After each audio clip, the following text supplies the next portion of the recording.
Então, quando a gente fala de propriedades do ar, a gente está falando de características que o ar tem que permitem com que a gente consiga perceber ele, tá? O ar é invisível, a gente conversou sobre isso lá na primeira aula, né? A gente não consegue ver o ar, porque o ar está em estado gasoso, então a gente não consegue ver ele. Mas, a partir dessas propriedades do ar, a gente consegue saber, né? Consegue perceber a existência dele, ok? Beleza?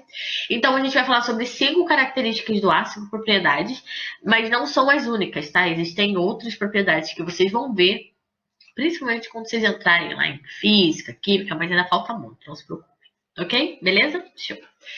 Então a primeira de todas, né? Eu acho que uma das mais importantes para a gente entender algumas outras que a gente vai falar depois, é de que o ar tem massa, ok? Então quando a gente fala de ar, a gente fala, ar, né? Ar não tem massa, né? Massa nada mais é do que o peso daquilo, ok? Beleza? A gente não consegue visualizar que o ar tem peso, né? Mas olha só, vamos pensar o seguinte, ó. Vamos pensar numa bexiga, né? Você pegou a bexiga e encheu a bexiga, né? Então, beleza, você encheu a bexiga lá, você sabe que você botou ar aqui dentro, né? Por mais que você não esteja vendo, tipo, você respirando ar, mas você consegue ver ele aqui dentro, não consegue? Ele tá aqui.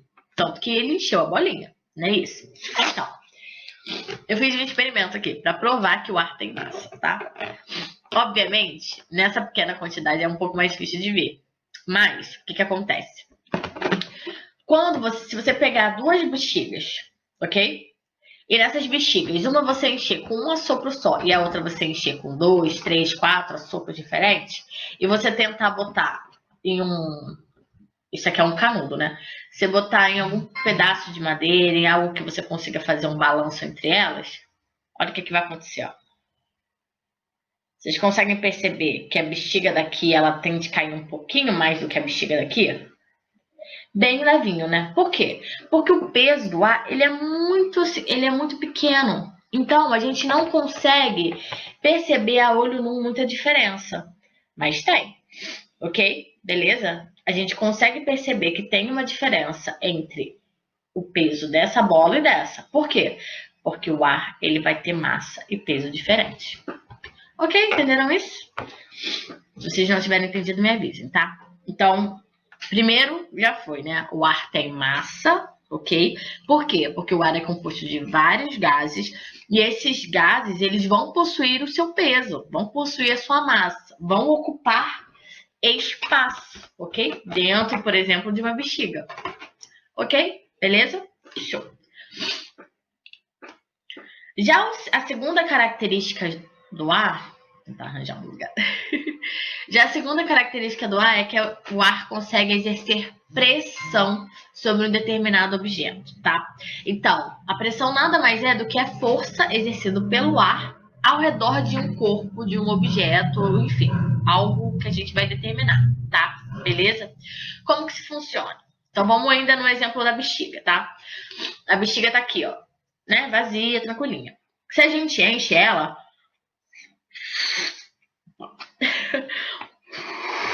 se a gente enche ela, a gente está fazendo com que o ar aqui dentro exerça uma pressão sobre a bexiga para fazer ela inflar, ok? Beleza?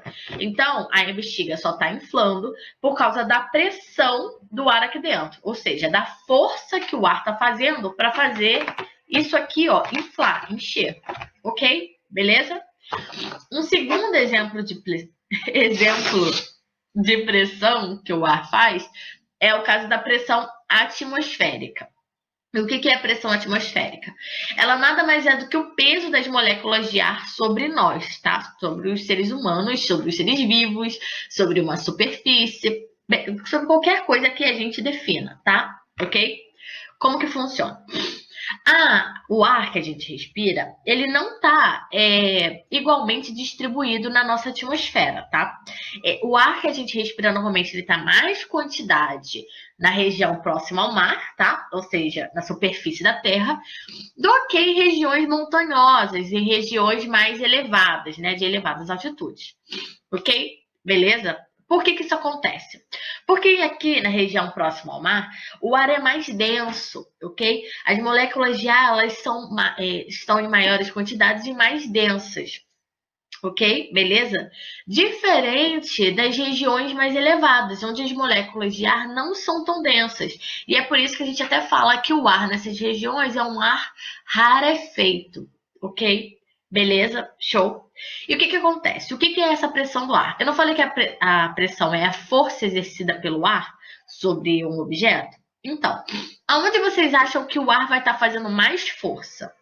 No pico de uma montanha, onde a gente só tem essa quantidade de ar para fazer força sobre a gente, ou aqui, na base da montanha, lá embaixo, lá no chão, onde você tem toda essa quantidade de ar fazendo pressão sobre a gente. O que vocês acham? Olha um outro exemplo, ó. Olha esse montanhista aqui, esse escalador. Não sei, não lembro como que se fala, olha só. Vamos imaginar esse montanhista aqui. Quando ele tá lá na base da montanha, olha a quantidade de ar, que são essas bolinhas azuis, que tem em volta dele. Muito mais ar, né? Conforme ele vai subindo na montanha, tem menos ar onde ele tem. Tem menos moléculas de ar, ok? O ar é menos denso, é mais rarefeito. A pressão que essas moléculas fazem sobre ele é menor do que a pressão que todas essas moléculas fazem sobre esse daqui. Entenderam isso? Se a pressão é a força que as moléculas fazem sobre nós, aqui tem muito mais molécula para fazer força do que aqui.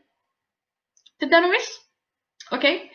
A gente não consegue sentir essa força porque a gente está respirando o tempo todo. Então, o ar entra e sai do nosso pulmão e deixa a pressão atmosférica igual a pressão do ar, né, aqui fora, igual a pressão dentro do nosso corpo. A gente só consegue sentir essa mudança de pressão quando a gente sobe muito rápido uma montanha, né? Quando a gente sobe de carro, né, vai lá para Petrópolis de carro, ou qualquer outro tipo de serra, aí a gente sente aquele incômodo, né, no ouvido, aquela pressão. Por que isso? Porque a gente está mudando a pressão da natureza para dentro do nosso corpo. São pressões diferentes, então a gente sente. Ok? Beleza? Show? Então é muito importante a gente lembrar disso, tá? Quanto mais alto, menor é a densidade do ar, tá? Menos moléculas de ar vai ter. Logo, menor a pressão atmosférica, tá bom? Então, se eu perguntar para vocês, onde é maior a pressão atmosférica? Em Arraial do Cabo ou nas montanhas do Himalaia?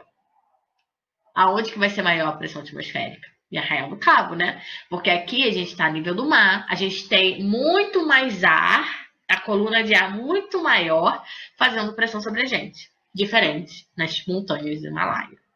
Ok? Beleza? Entenderam isso? Show. Então, duas formas de conseguir entender a pressão. As últimas três características, três propriedades do ar, né, para a gente discutir aqui hoje, é a compressibilidade, a elasticidade e a expansibilidade, ok? Nomes grandes, mas é bem tranquilo. O primeiro, a compressibilidade, é a capacidade do ar diminuir de volume, ok? Então, vamos voltar aqui ao caso da bexiga, tá? A compressibilidade permite com que a gente consiga comprimir a bola, fazendo com que o ar aqui dentro se comprima, ok? O ar ainda tá aqui dentro, não tá? Mas eu ainda consigo apertar ela. Ou seja, o ar, ele consegue diminuir de volume. Ok? Beleza? Um outro exemplo de compressibilidade é quando a gente pega uma seringa, como se fosse de injeção. Tá vendo aqui, ó? Se a gente estampar um lado da bexiga, um lado da seringa, e apertar esse embolo, a gente consegue apertar ele e fazer com que ele diminua o volume aqui dentro. O que está acontecendo com o ar? O ar está saindo? Não, não está saindo. O que a gente está fazendo é comprimindo o ar, ok? Deixando ele concentrado, mais denso, dentro da seringa, ok? A gente consegue comprimir o ar, beleza? A segunda propriedade é a elasticidade, que é a capacidade do ar, ó, depois que a gente comprimiu a bola, de ele voltar para o local, ok? Então, a elasticidade é a capacidade do ar voltar a ocupar um espaço depois de ele ter sido comprimido. Então, ó, Se a gente solta esse embolo aqui, ó, da seringa, sabe o que vai acontecer? O ar, ele vai voltar a se expandir, ok? Ele vai voltar a ocupar o espaço que ele ocupava antes, quando a gente não tinha apertado o embolo da seringa. Ok? Beleza? Mesma coisa aqui. Tô comprimindo. Se eu soltei, o ar se expande de novo, fazendo com que o ar deixe de ser comprimido, deixe de estar comprimido. Ok? Beleza? Entenderam isso? Então, a gente comprime o ar e depois ele é elástico e volta ao estado normal. Ok? A quinta e última propriedade do ar que a gente vai discutir aqui é a capacidade de expansibilidade do ar. Ou seja, a capacidade do ar aumentar o seu volume. Então, você tem a mesma quantidade de ar e ele vai aumentar de volume. Ou seja, ele vai aumentar o espaço em que ele vai dominar, tá? Como que funciona isso, professora? Fácil, olha só. Sabe quando sua mãe faz um bolo de chocolate? Sua mãe fez um bolo de chocolate e aí você tá do lado de fora da sua casa, você tá lá no seu quintal e aí você sentiu o cheiro do bolo de chocolate lá no quintal? Pois então, é exatamente isso que é expansibilidade. É a capacidade do ar aumentar de volume e ocupar todo um espaço. Então, aquela moléculazinha, né, do gás, né, que saiu do bolo, que é aquele cheirinho de bolo gostoso, ele vai se expandir, vai aumentar de volume até chegar no seu quintal e você sentir o cheiro do bolo.